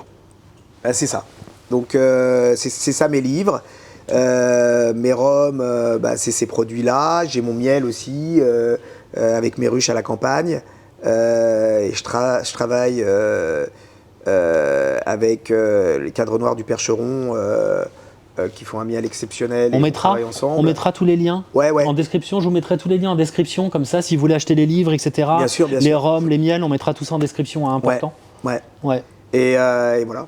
Génial, génialissime. C'était, j'ai quand même, on a presque fini, mais j'ai 2 ou 3 petites dernières questions et c'est presque fini, je te promets. Allez, si tu devais cuisiner pour une seule personne, vivante ou morte, ce serait qui et tu ferais quoi à manger ?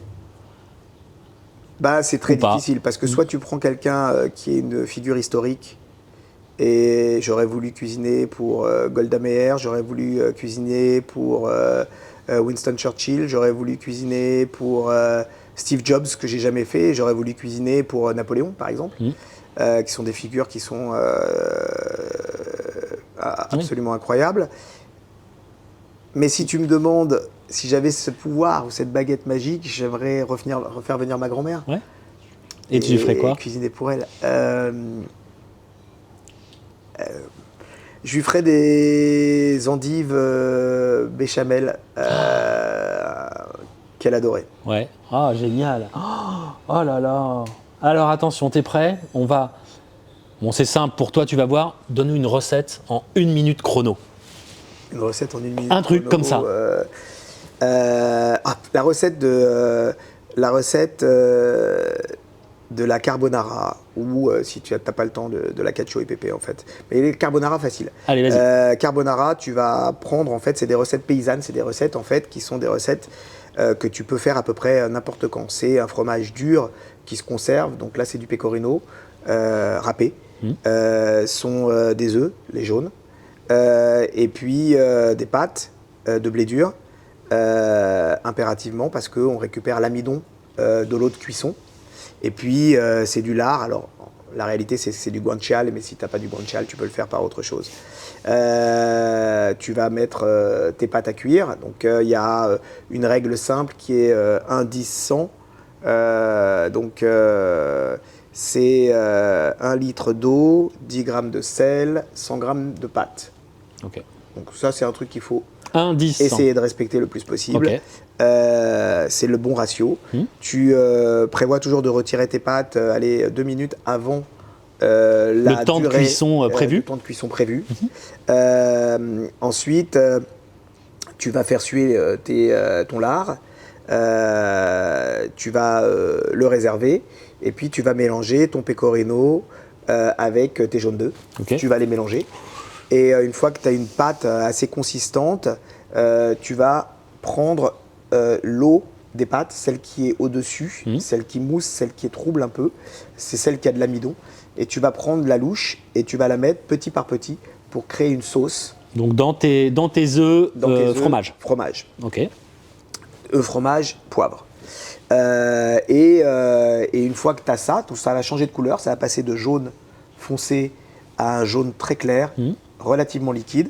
Tu mets de côté.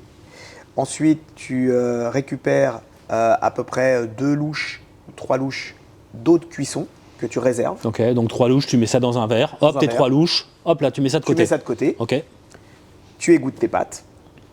Ensuite, tu vas mettre ta sauce. Tu vas continuer à cuire. Tu mets ton lard. Tu mélanges. Si tu veux faire plus joli, ton lard, tu le réserves jusqu'à la dernière minute. Ensuite, il faut savoir que ça va masser. Ça va figer. Puisque le fromage, naturellement, va refiger. Donc, ton eau de cuisson, elle va servir à ça. Elle va servir à ça. Tu vas pouvoir détendre et avoir toujours des pâtes crémeuses et onctueuses. Et ensuite, tu vas prendre une assiette si tu veux faire quelque chose de très joli. Tu prends une assiette, tu mets tes pâtes. Ensuite, tu mets ton lard croustillant. Ensuite, tu vas prendre un œuf. Tu vas récupérer le clarifier, récupérer le jaune. Le blanc, tu le mets de côté, tu pourras l'utiliser pour autre chose. Des meringues, par exemple. Tu mets ton jaune avec ta coquille au milieu. Tu prends un moulin à poivre. Tu fais un tour de moulin à poivre au-dessus et c'est terminé. Et, voilà. Et tu sers un super plat de carbonara. J'adore. Qu'est-ce que tu voudrais que tes clients retiennent de leur venue ici, à One Place ? Que le fait maison, le bon, c'est pas une question de prix. Moi, j'ai démocratisé ça en mettant des prix abordables. J'ai un pote chef étoilé qui m'a dit que j'étais un food court gastronomique. En fait, je suis un food court de chef. Tout est fait maison. Du pain aux sauces, au mélange. Tout est cuisiné ici. Tout est fait ici. Et pourtant, on est dans un rapport qualité/quantité/prix qui est abordable. Je rajoute le quantité à la qualité parce que très souvent, on considère que la qualité-prix, c'est la base absolue. Or, ça dépend. Ça dépend en fait de la population à laquelle tu t'adresses. Tu as une population qui va rechercher la quantité, prix. Et cette population-là, c'est celle qui va avoir le plus tendance à aller manger dans des endroits de merde où le prix n'est pas important et où la quantité est vraiment là. Et moi, je leur amène la qualité avec. Donc, je veux qu'on conserve que le bien manger, c'est pas une question de portefeuille, c'est pas une question de moyens. C'est une question de volonté. De volonté. Et ici. Et puis de goût aussi, parce qu'au final, c'est l'éclate aussi. C'est évidemment ça. Bah oui, c'est évidemment ça. Et oui. Et alors, tu l'as pas fait ça. Si tu devais ouvrir un restaurant dans un autre pays, ce serait où et tu ferais quoi comme type de cuisine ? Écoute, je t'aurais dit jusqu'à il y a peu les États-Unis. Évidemment. Je t'aurais dit jusqu'à il y a peu peut-être Houston ou Dallas parce que le Texas et les Texans c'est une population absolument exceptionnelle.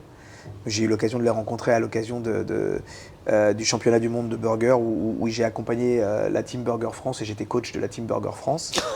et on a gagné le championnat du monde là-bas. Donc je t'aurais dit ça. Et là,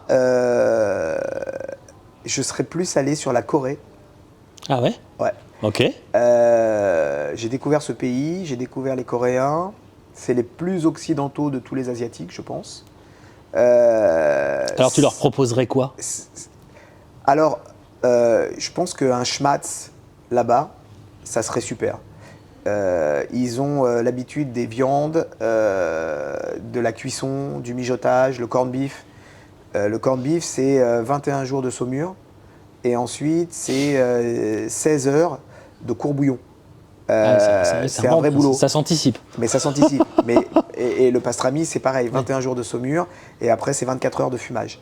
Mais le corned beef, tu vois, dans leur logique de consommation, c'est quelque chose qui rentrerait complètement à l'intérieur de leur logique de consommation. Je comprends. Et je pense qu'il faut toujours aller vers la compréhension du client. Le mec qui veut se faire plaisir tout seul, moi je cuisine pas pour moi, en vrai, réellement. Je cuisine vraiment pour les autres, avec ma sensibilité, mais pour les autres. Et ça change tout, parce que quand tu cuisines pour les autres, tu cuisines par amour, et quand tu cuisines pour toi, tu cuisines par ego. Je suis intimement, profondément persuadé que ça se ressent dans l'assiette. Ouais, c'est sûr. Ah, c'est beau, hein, Corée. Ouais. Est-ce que tu as un plaisir coupable en matière de bouffe? J'assume en fait tous mes plaisirs, donc j'en ai aucun de coupable. Ok. Un truc un peu, je sais pas, qu'est-ce qu'on m'a dit? Moi j'ai un chef dont je tairai le nom. Ah bah non, c'était ici dans l'émission, je suis bête. Hein. Étoilé, oui.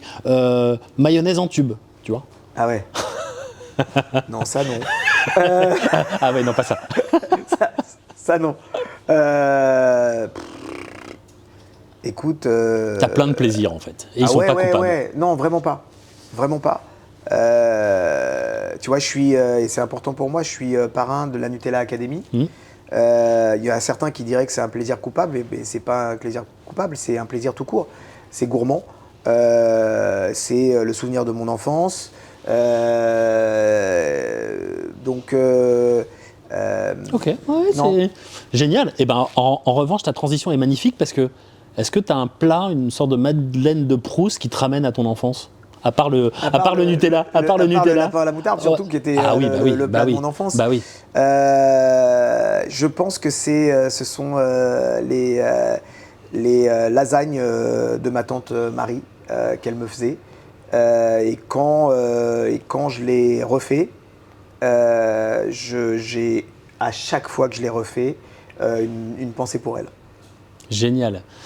C'était, je me suis régalé, voilà, c'était un moment merveilleux. Il reste plus, et après je te promets j'ai fini, il reste plus qu'un truc, c'est le mec il rajoute toujours un truc. Et oui, je rajoute, mais non, c'est la photo pour finir. Allez. Une petite photo de toi, regarde, Canon. Qu'on mettra à la fin, je te l'enverrai. Regarde. Génial. Voilà, une belle photo de toi, je te l'enverrai.